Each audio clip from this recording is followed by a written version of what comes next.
Alhamdulillahirabbil alamin wal 'aqibatu lil muttaqin wassalatu wassalamu ala asyrafil anbiya'i wal mursalin wa ala alihi wa sahbihi ajma'in. Subhanaka la ilma lana illa ma 'allamtana innaka antal alimul hakim. Rabbi shrah li sadri wa yassir li amri wahlul 'uqdatam min lisani yafqahu qawli. Puji syukur kita sampai kepada Allah Subhanahu wa taala atas nikmatnya kita dapat hadir menunaikan salat maghrib jamaah, kemudian kita lanjutkan dengan pengajian. Nampaknya anggota kita semakin lama semakin menurun.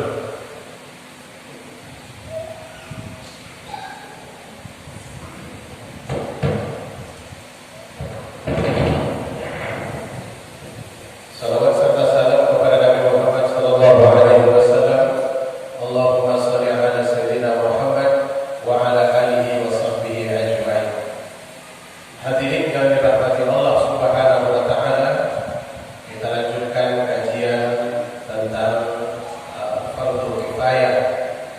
Pada malam ini kita menyambung kembali pembahasan tentang mengkafani jenazah.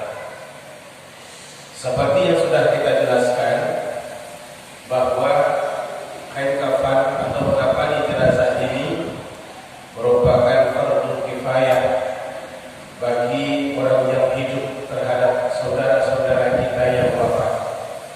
Artinya orang-orang beriman mesti mendapatkan pelayanan pengkafanan ini, baik orangnya orang takwa ataupun orang-orang yang jauh dari agama. Selagi dia masih dikatakan sebagai seorang muslim, maka dia berhak untuk mendapatkan penyelenggaraan fardhu kifayah ini. Dan bagaimana caranya untuk mengkafani jenazah itu?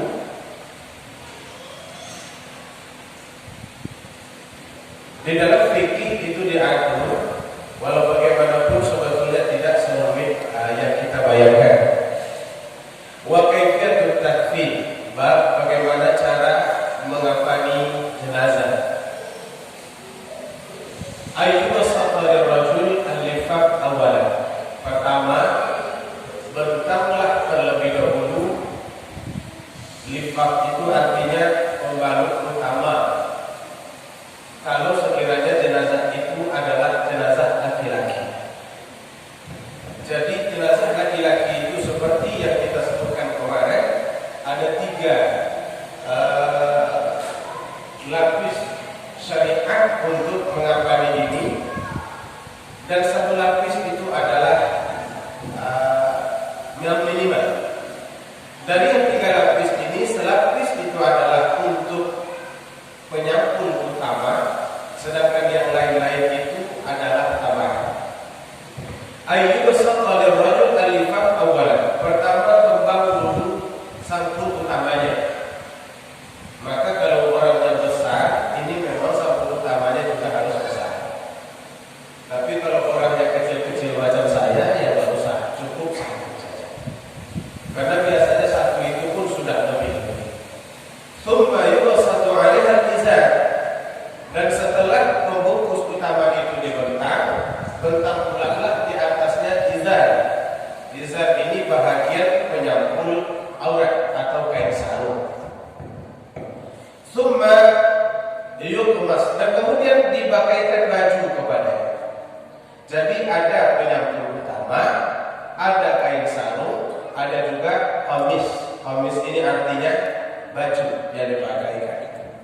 Summa yuqbal izar alaih wa yabda'u bil janibil aysar, dan mulailah membungkusnya dari sebelah kiri, karena nantinya berakhir di sebelah kiri. Kenapa di sebelah kiri? Di dalam lahakannya dimiringkan ke kanan agar nanti mudah membukanya, maka ikatnya berada di sebelah kiri. Apalagi ikat wajah. Orang kita kan biasanya yang dibukanya wajah. Kalau sekiranya dibuka, sementara posisi ikatannya sebelah kanan, itu akan menyulitkan.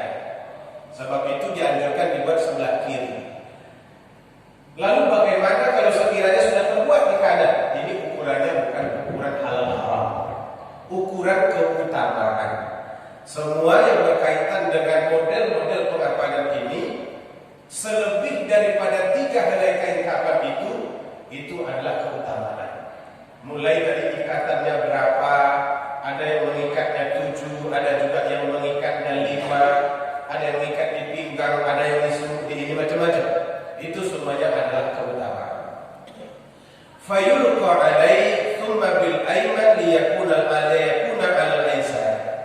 Begitulah lebih kurang yang dianjurkan. Mulai dari sebelah kiri dan kemudian ambil bagian kanan, ikat di bagian kiri. Wa ammal mar'ah, adapun seorang wanita, fatulsatulaha al-lifaq wal idad, maka dibentang pertama kali itu penyampul utama, kemudian ditambah dengan kain sarung, wa tudaru 'ala al-izar wa talbisul qamis, dan kemudian diletakkan lagi di atas itu adalah bajunya.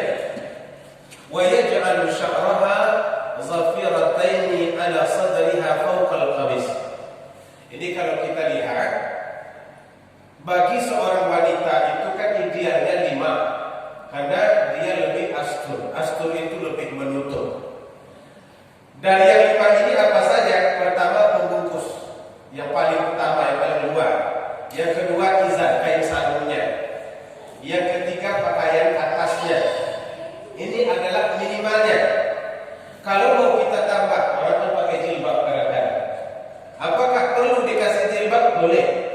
Tidak ada larangan di situ. Bahkan kalau pakai jilbab itu adalah astur, lebih menutup, itu adalah lebih baik.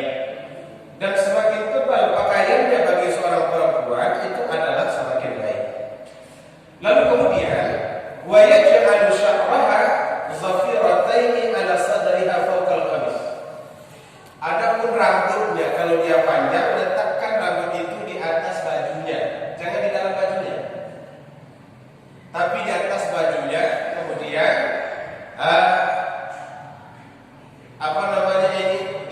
digulung, diikat 2. Ikatnya ini bukan dengan ikat rambut atau apa-apa, tapi jadikan dia 2 bagian, letakkan dia di atas dadanya. Tsumma yaj'alul khimar fawqa syaq, dan kemudian setelah itu baru dipakaikan di atas kepala, jilbab. Baru kemudian diletakkan jilbabnya di atas kain. Jadi sudah diambil rambutnya, letakkan di sini, pakaikan lagi jilbab, maka berarti jilbab rambut itu berada di atas, di bawah jilbab. Tahta lifaq, thumma yatwil izar wal lifaq, thumma turbatu al-kharaqa fawqa al-akfan. Dan kemudian setelah itu baru kemudian diikatkan. Setelah diikatkan, baru ikat pula lagi dengan pengikat biasa, dengan ribat. Ini artinya pengikat kain kapan. Orang menyebutnya istilah pocong itu karena diambil dari situ. Nah, ini berapa tempat ini tergantung. Kalau orangnya gemuk mungkin boleh saja. Tapi kalau tidak, boleh diambil di ujung kaki, di bekas lutut, karena ini akan bergerak. Kalau dia bergerak, dia mudah terbuka. Maka dibuat di lutut boleh, di sini juga satu boleh, kemudian di dada, dan kemudian terakhir sekali di puncak kepala. Itu secara sederhana cara mengapani. Jadi mengapani ini sebenarnya tidak terlalu rumit, hanya karena tidak biasa. Jadi kadang-kadang kita ada takut-takut. Bagaimana kalau dikapani nanti salah? Kalau salah dalam pengapanannya, itu tidak akan mempengaruhi penyelenggaraan jenazah. Hanya afdal-afdalnya saja yang perlu ditambah-tambah di sini. Kadang orang meletakkan di atas kain kafannya itu kapur barus yang sudah ditumbuk 3 halus. Kadang diletakkan pula kapas. Di atas kapas itu ditaburkan lagi kapur barus. Bolehkah ini? Boleh. Tidak ada larangan di situ. Asal jangan benda yang diletakkan itu benda yang berharga lalu kemudian mubazir. Kalau mubazir tak boleh. Innal mubazirina kanu ikhwanan syayatin. Karena mubazir itu adalah kawan syaitan. Ada yang biasa-biasa silakan diletakkan, tidak ada masalah. Kemudian digulung. Menggulungnya bagaimana? Kalau tadi dikatakannya mulai dari kiri ke kanan.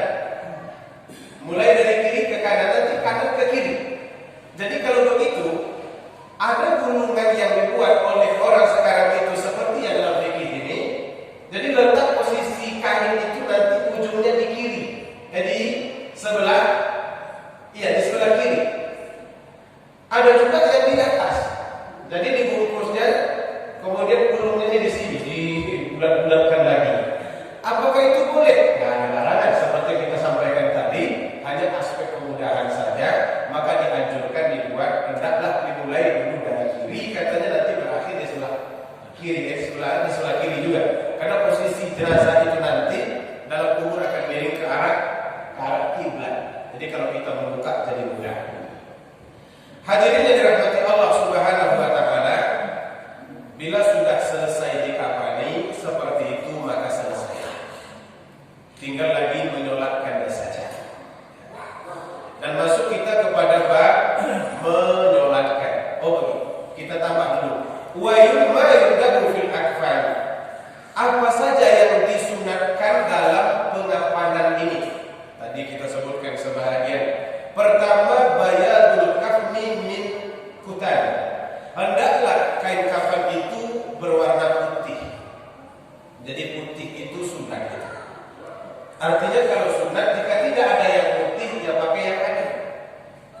Kalau cuma yang ada merah, pakai merah. Asal jangan ada lambang PDI di situ. Kalau ada lambang PDI mungkin terlalu kepartaian boleh jadi. Tapi kalau tidak ada yang lain, ya udah pakai apa yang ada. Merah boleh, hitam juga boleh, tapi putih itu adalah lebih afdal, lebih baik. Karena di dalam agama kita ini putih itu memang selalu menjadi pilihan. Karena itu pergi kita haji, putih juga yang dianjurkan. Dalam sholat putih juga yang dianjurkan. Bahkan dalam pakaian sehari-hari sebetulnya di dalam agama kita, bagi laki-laki putih juga yang dianjurkan. Tapi bagi perempuan bagus hitam. Karena hitam itu lebih menutup. Kalau hitam tak nampak apa-apa, gelap. Tapi kalau putih, itulah yang jadi masalah. Banyak yang kelihatan. Bayatul kafni, yang pertama yang dianjurkan itu hendaklah putih. Dan kemudian kainnya itu katun. Kitan itu katun. Ada kain itu kain yang bisa belah, spandek. Apa namanya itu? Hah? Kotoran itu nah, itu begini. Dibelah seperti ada karetnya. Bisa itu dipakai, boleh, tapi tidak dianjurkan. Lebih baik yang katun, karena nanti kalau dia belah dia bisa lurus, dia susut. Ketika nanti disampurkan dia bisa terbuka. Huwa aula, dan yang seperti ini adalah lebih baik. Karena kata Rasulullah sallallahu alaihi wasallam, "Labitu min thiyabikumul bayad." Hendaklah engkau pakai pakaian-pakaianmu yang putih. Jadi putih ini kalau kita lihat anjuran di sini bukan hanya ketika mati, tapi juga ketika hidup. Karena itu, kalau orang sebut bahwa di Arab itu memang banyak putihnya, karena memang ada hadisnya. Jadi silakan pakai pakaian-pakaian yang berwarna-warna putih, itu dibolehkan. Lebih dianjurkan. Fa innaha min khairi thiyabikum, karena putih itu kata Nabi adalah sebaik-baik pakaian. Pakaian terbaik yang berwibawa orang kelihatan kalau putih. Tapi kalau belang-belang bajunya kurang berwibawa. Pakailah baju putih berwibawa, ya pakai berwibawa, pakai tidak juga. Tapi lebih bersih. Wa kafinu fiha mautakum, dan kemudian kafanilah orang yang mati di antara kalian juga dengan pakaian putih. Jadi pilihan putih tadi yang kita sampaikan ini merupakan anjuran Rasulullah Sallallahu Alaihi Wasallam. Bapak Ibu yang dirahmati, ada orang berpesan, kalau saya mati nanti jadikanlah kain umroh saya sebagai kain kafan. Apakah itu boleh? Boleh saja. Apakah itu kelak bisa menjadi bukti? Mudah-mudahan. Tapi sebetulnya apapun jenis kain yang dikafani itu tidak terlalu banyak membawa maslahat kepada orang yang mati ini. Yang akan menjadi baik baginya adalah tetap amal solehnya. Jadi apapun jenis pakaian yang dipakainya, yang bagus, yang mahal, itu tidak terlalu berpengaruh. Hadirin, yang kemudian yang kedua, tajmirul kaf. Hendaklah ia diberikan tajmir. Tajmir itu kalau kita lihat orang melontar jumrah, jamrah itu artinya bulan-bulan. Jamrah. Nah, bulan-bulan dari apa ini? Dari bukhur. Bukhur itu artinya sesuatu yang wangi. Bahasa kitanya yang lebih simpelnya adalah kapur barus. Jadi kapur barus itu elok diletakkan di dalam kain kafan, karena itu akan mendatangkan bau wangi. Hingga nanti kalau ada hal-hal yang tidak baik tercium dari orang yang mati ini, itu bisa hilang disebabkan oleh bau wangi kapur barus. Beri dia kapur barus lebih banyak juga nggak ada masalah. Di sini disebutkan witran ay thalathan. Lebih baiknya itu adalah 3. Dalam agama ini 3 itu banyak, selalu menjadi pilihan. Karena kata Rasulullah, idza ajmartumul mayt, apabila kalian memberikan wangi-wangian kepada mayat, ay bakhartumuhu, kalian memberikan kapur barus kepadanya, fa ajmiruhu thalathan, maka hendaklah kalian memberinya 3. Jadi 3 ini 3 ketul lah mungkin ya. Letakkan di bagian tengah, di bagian tepi. Tapi kalau sekiranya itu bisa mengganggu, maka boleh kita berhalus. Kalau sekarang itu modelnya semuanya dihaluskan, karena lebih mudah ditabur. Sebab kita menggunakan kain kapas di atas kain kapal itu dibolehkan. Yang penting itu tidak dilarang. Cuman soal bagaimana teknisnya itu tidak diatur lagi. Yang disebutkan di sini cuma kasih 3, dan itu saja. Nah 3-nya di bagian mana? Bagian kaki, bagian perut, bagian kepala, itu tidak diatur. Benda yang tidak diatur dalam agama kita nanti dibolehkan kita melakukannya. Enggak, jangan lagi ditanya dibelah atau tidak, dihancurkan atau tidak, di bagaimana diletakkan, itu terlalu banyak pertanyaan namanya. Kemudian illal muhrim, kecuali orang-orang yang sedang berihram, fala yutayyab, maka tidak boleh diberikan hal-hal yang berbau wangi kepada orang yang berihram ini. Kalau ada orang yang sedang berihram itu mati, maka hal-hal yang disunahkan termasuk wangi-wangian ini tidak berlaku padanya. Karena orang yang berihram tidak boleh menggunakan wangi-wangian. Biar sajalah bau badan, kusut masai rambut, wajah suram, itu lebih baik bagi orang-orang yang sedang berihram, agar bisa memaknai makna ihram itu.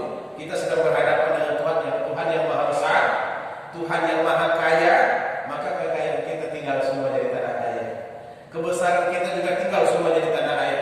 Menghadaplah hanya dengan pakaian satu lembar, juga dengan bau badan yang kadang-kadang bisa membuat orang tak nyaman. Karena itulah hakikatnya seorang hamba berhadapan dengan Tuhan. Hilang semua benda-benda yang berkaitan dengan dunia itu. Hadirin yang dirahmati Allah Subhanahu wa taala. Kemudian yang ketiga, az-ziyadah 'alal kafni al-wahid. Yang juga dianjurkan itu adalah menambah kain kafannya hingga lebih daripada 1 helai. Jadi 2 itu, 2, 3 itu sunnah hukumnya, bukan kewajiban.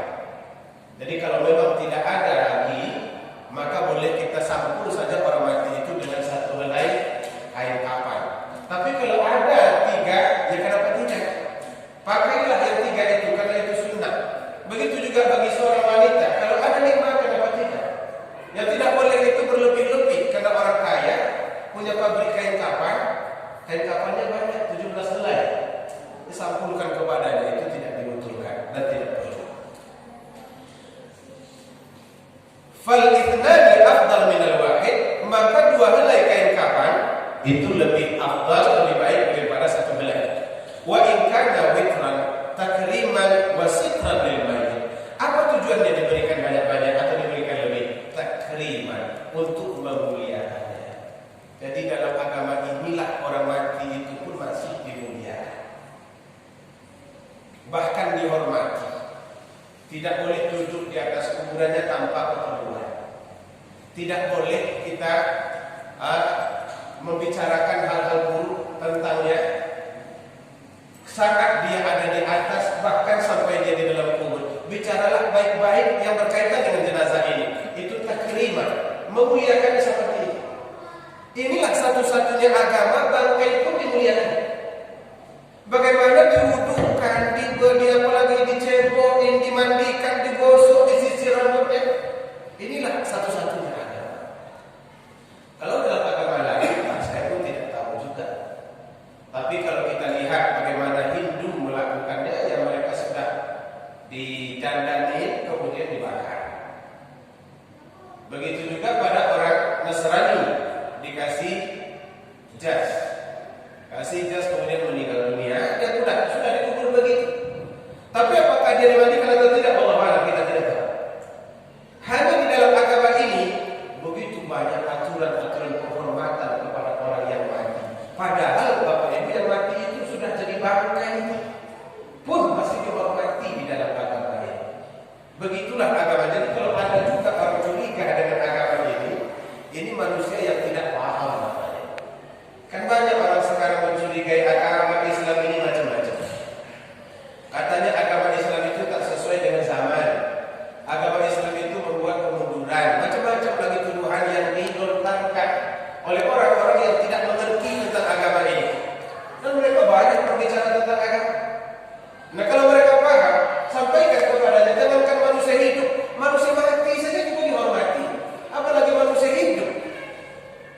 Hadirin yang dirahmati Allah Ta'ala, yang keempat, qaulul kafni witran. Seelok-eloknya kain kafannya itu adalah ganjil. Innallaha witrun yuhibbul witra. Karena Allah itu ganjil, satu, dan Ia mencintai atau menyukai sesuatu yang ganjil.